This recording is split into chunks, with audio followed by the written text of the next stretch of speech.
이게 컴퓨터 음량이냐고. 너무 좋아 진짜 스피커가. 거의 얘는 윈도우를 살 때 맥북의 유일한 대항마? 색감도 진짜 쨍하고 너무 좋아요. 네, 여러분 안녕하세요. 가전주부입니다. 오늘은 제가 커뮤니티에도 미리 공지를 했던 서피스 랩탑 스튜디오 2 리뷰를 가지고 왔습니다. 인트로에서 보셨겠지만 음질 하나만큼은 제가 보았던 어떤 노트북보다도 좋은 것 같아요. 이 음량도 정말 훌륭하고 음질도 훌륭하고, 이게 뭔가 영상을 보는 맛이 이렇게 있었던 노트북이 있었던가. 음질이 좋은 것도 좋은 건데 이 화질이 너무 좋아가지고 그것도 이제 영상 감상에 굉장히 또 영향을 많이 미쳤던 것 같거든요. 그래서 쓰면서 재밌는 점이 많이 있었지만, 사고 싶었던 포인트도 있었지만 결국에 이거는 못 사겠다 라고 생각했던 이유도 있어서 그것들을 오늘 좀 간단하게 설명드릴게요. 여러분, 전 세계 지금 시총 1위가 어디죠? 어딘지 아시나요? 마이크로소프트. 그렇죠. 애플인 줄 아셨던 분들 계시죠? 우리 또 하드웨어의 명가 마소입니다. 마이크로소프트 하드웨어 좋은 거는 기계 좋아하시는 분들은 사실 다 알고 계시죠. 근데 의외로 기계에 관심 없으신 분들은 마이크로소프트에서 노트북이 나와? 이렇게까지 모르시는 브랜드이기도 해서, 이렇게 유명한, 이렇게 큰 회사에서 만든 이런 제품이 이렇게 인지도가 극과 극일 수 있나, 이런 생각을 늘 하는 그런 브랜드 중에 하나예요. 서피스 시리즈가 지금 끊임없이 개발이 되고 있는데요. 서피스는 가장 기본인 서피스 프로 시리즈가 있고, 서피스 랩탑, 그리고 좀 더 고사양의 서피스 북 시리즈가 있었습니다. 그런데 이 서피스 북 시리즈가 단종이 되면서 그 자리를 서피스 랩탑 스튜디오라는 좀 특이한 형태의 투인원 PC가 차지를 했어요. 그리고 이게 제가 보니까 한 3년 전에 갖고 싶다 영상 올렸었더라고요. 근데 이게 이제 2세대가 나와서 아주 따끈따끈한 신제품도 아니에요. 사실 좀 출시된 지 됐습니다. 그래서 이게 왜 매력적인지를 좀 설명을 드리려면 디자인부터 봐야 되는데요. 외관에 보면 되게 맥북스럽죠. 근데 이 맥북스럽다는 말이 서피스는 되게 기분 나쁠 수도 있어요. 왜냐면 그냥 빌드 퀄리티가 되게 좋고 세련됐고 뭔가 막 소재도 좋아 보이고 고급스러워 보이고 마감도 너무 좋고, 이런 거를 이제 맥북스럽다라고 너무 앱등이 같았지만 그렇게 이제 말을 해보자면 윈도우 노트북 중에 사실은 그 만듦새가 가장 좋은 건 전 서피스라고 봅니다. 심지어 이렇게 고가 모델 말고 서피스 고 같은 좀 저렴이 모델들도 빌드 퀄리티 미쳤어요. 진짜 너무 좋습니다. 이 제품은 그냥 언뜻 보면은 그냥 이렇게 클램쉘 타입의 노트북처럼 보여요. 그런데 반전이 있죠. 바로 놀라지 마세요. 왜? 자, 이런 식으로 이렇게 틸팅이 되면서 뭐 이렇게도 쓸 수 있고, 각도 조절해서 쓸 수 있고, 뒤집어서 뭐 이렇게도 쓸 수 있고, 뭐 이렇게 해가지고 펜 또 따로 팔아요. 전 없지만 요것도 이렇게 또 해서 태블릿처럼도 쓸 수 있고, 이렇게 다양하게 모드를 바꿔가면서 쓸 수 있어요. 그래서 이걸 투인원이라고 부르게 되었습니다. 요즘 나오는 것처럼 뭐 이렇게 모니터가 2개 있는 건 아니지만 어쨌든 태블릿 모드도 되고 뭐 스탠드 모드 되고 이렇게 좀 다양하게 활용을 할 수 있어서 이걸 투인원이라고 부르는 것 같습니다. 근데 이건 안 된다? 이렇게 쫙 펴지진 않아요. 여기까지밖에 안 펴져요. 이왕 하는 거 쫙 이렇게 펴지게 해주지. 살짝 아쉬웠어요. 옛날에 소니 바이오 모델 중에서 멀티플립이라는 제품이 있었는데, 테크 고인물 분들이 서피스 프로 보면 멀티플립 이야기를 많이 하시더라고요. 모니터 접고 이런 과정에서 막 이런 힌지 같은 게 좀 약하지 않을까? 이런 거를 걱정을 하시는 분들도 있을 텐데, 사실 이게 2세대도 나온 지가 좀 됐고 1세대도 있었는데 뭐 큰 이슈는 저는 못 봤던 것 같아요. 그래서 이렇게 좀 형태가 굉장히 또 특이한 노트북인 게, 그게 이 서피스 랩탑 스튜디오 2의 특징이고요. 이렇게 다양한 형태가 첫 번째 매력이라고 하면, 또 두 번째 매력은 바로 이 디스플레이입니다. 14.4인치 2400, 1600 픽셀 센스 터치 스크린, 200ppi고요. HDR 및 돌비 비전 IQ를 지원합니다. 최대 120Hz고요. 특징인 게 노트북이 보통 뭐 16대 9, 뭐 요즘에 또 16대 10이 많이 나오죠. 얘는 3대 2예요. 그 숫자를 굳이 맞추자면 뭐 15대 10 이렇게 볼 수도 있겠죠. 그래서 사실 이게 14.4인치인데 이 세로 높이가 높은 거예요. 그래서 생각보다 화면이 되게 답답하지 않은 느낌, 조금 커 보이는 느낌이 있어요. 어떻게 보면 아이패드를 확대한 것 같은 그런 느낌이 들기도 해요. 실제로 태블릿 모드로 쓸 수도 있기도 하고. 그리고 터치 다 되고요. 또 서피스 슬림펜 2를 지원을 합니다. 이거는 별도 구매인데 제가 현재 가지고 있진 않아요. 근데 그 슬림펜을 요 기기 하단에 이렇게 딱 붙일 수도 있게 수납이 되게끔 또 설계가 되어 있더라고요. 하단에 붙이면 무선 충전도 되고요. 그래서 이 화면을 보면 색감도 진짜 쨍하고, 와, 너무 좋아요. 너무 좋아요. 너무 좋아요, 진짜. 요즘 프리미엄 노트북들 중에 뭐 sRGB 100 지원 안 하고 뭐 이런 거 거의 없고, 다들 뭐 화질 쨍하고 좋고 막 이런데, 이상하게 서피스는 화질이 좋아요. 그리고 말씀드렸듯이 이 스피커가 또 굉장히 빵빵합니다. 말 그대로 빵빵해요. 뭐 음질이 뭐 어떻고 뭐 음장감이 있고 어떻고 잘 표현 못하겠고, 그냥 진짜 빵빵해요. 비교해보세요. 지금 이 서피스 랩탑 스튜디오 2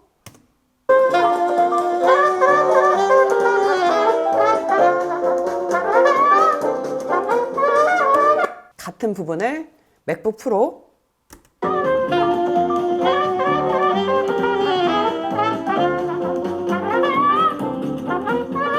이거는 좀 약간 취향 차이는 있을 수 있는데 맥북 프로가 이게 조금 더 소리가 부드럽게 느껴지긴 하지만 얘가 확실히 음량이 더 크고 전 더 좋거든요. 그러니까 원래 스피커 하면은 사실 맥북 프로 따라가는 게 별로 없었잖아요. 사이즈가 저건 16인치이기도 하고. 근데 얘 13.4인치인데도 맥북 프로보다 소리도 더 크고 뭔가 깊이감 같은 것도 더 있는 것 같고요. 소리가 더 선명해요. 약간 맥북 프로가 좀 부드럽게 이렇게 다듬어 놓은 소리 같으면 얘는 조금 더 약간 이렇게 벌려가지고 좀 더 다양하게 소리를 들을 수 있는 그런 느낌이에요. 저는 그렇더라고요. 개인적으로 16:10 화면보다는 우리가 세로 화면을 많이 봐서 그런지 3:2로 화면을 봤을 때 뭔가 조금 더 크게 본다? 그런 감각이 좀 있는 것 같고 거기에다가 이 색상 굉장히 선명하고 디스플레이 퀄리티 좋고 음량 빵빵하고 이러니까 이게 진짜 뭘 감상하기에 너무너무 좋은 제품인 거예요. 디스플레이가 두 번째 매력이면 이 음질이 또 세 번째 매력이었고요. 네 번째는 얘가 또 성능이 좋습니다. 제가 여기서 막 4K 편집을 돌려봤어요. 생각보다 너무 버벅거림이 없는 거예요. 그리고 이제 전력 소모가 엄청 빨라가지고 그건 조금 놀라긴 했는데 어쨌든 와 이렇게 작업이 잘 된다고. CPU가 인텔 이보 플랫폼 기반 13세대 프로세서 i7 13700H가 들어갑니다. 이게 최신보다 한 세대 늦는 걸 넣어가지고 좀 아쉬운 게 있는데 사실 마이크로소프트 제품 써보신 분들은